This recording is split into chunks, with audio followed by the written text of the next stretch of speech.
So the New York Times is reporting that behind the scenes, Mitch McConnell thinks Trump deserves impeachment, and that if anything, he would love for Trump to be impeached, because if he was, it would make it easier for Republicans to move on from the Trump era and to make a clean break with Donald Trump and all the negative associations with him. Here's a quote from this New York Times article. It's brand new. It says here, the New York Times is reporting that Mitch McConnell has told associates that he believes President Trump committed impeachable offenses and that he is pleased that Democrats are moving forward to impeach him, believing that it'll make it easier to purge him from the party.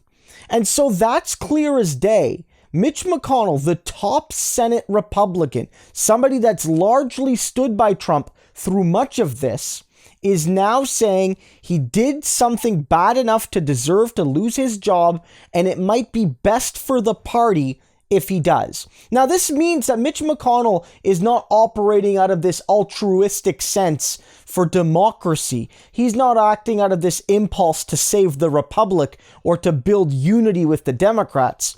Mitch McConnell is trying to calculate, look, we just lost the Senate.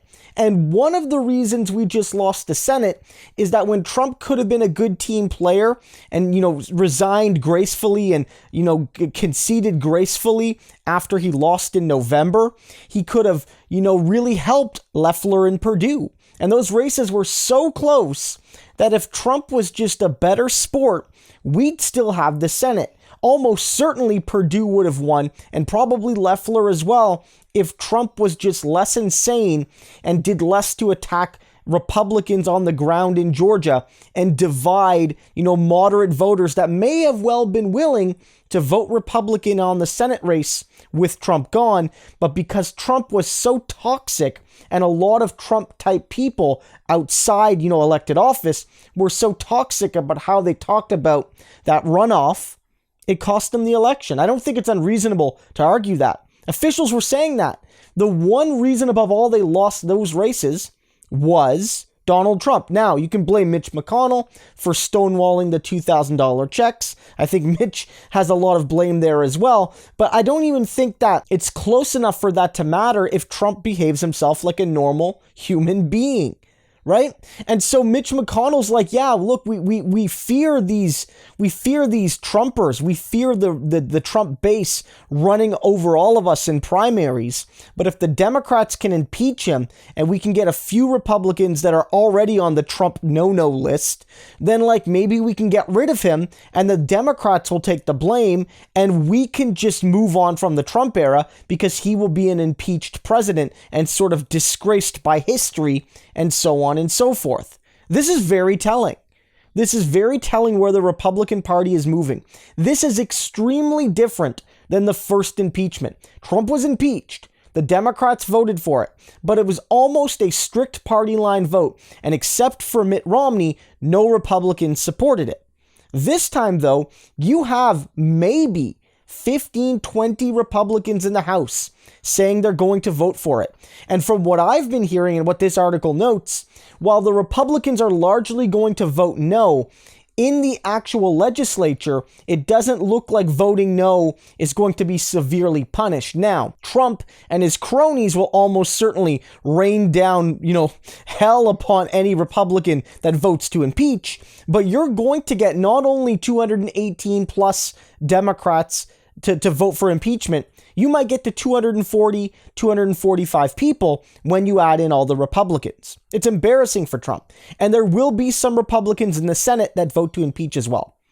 This is showing that the Trump brand, despite all it brought to the Republicans, again, Trump won the second most votes in American history. And he unlocked certain white working class bases that true, corporate image candidate types like Mitt Romney could never do. So I get why they stuck with Trump despite his evil. But now we're at a new stage now, and I think the Republican Party wants to move on, which is exactly why Biden's strategy here is bad. Biden can't let them do it. and the Democrats can't let them do it. Biden has bent over backwards. I made a video this weekend on it, of him trying to say, after Trump, the Republican Party will be a party that I am ready and willing to work with, and I want to find bipartisan solutions with. In essence, what Joe Biden is trying to do is Mitch McConnell's work for Mitch McConnell. Because McConnell's job is going to be, by 2022, and all the other Republicans in the House and Senate, convince people that Trump is gone, we learned our lesson, so educated white suburbanites and educated women and white married women that have gradually left us, you can come back, we're better now. And Joe Biden is doing that PR work for them.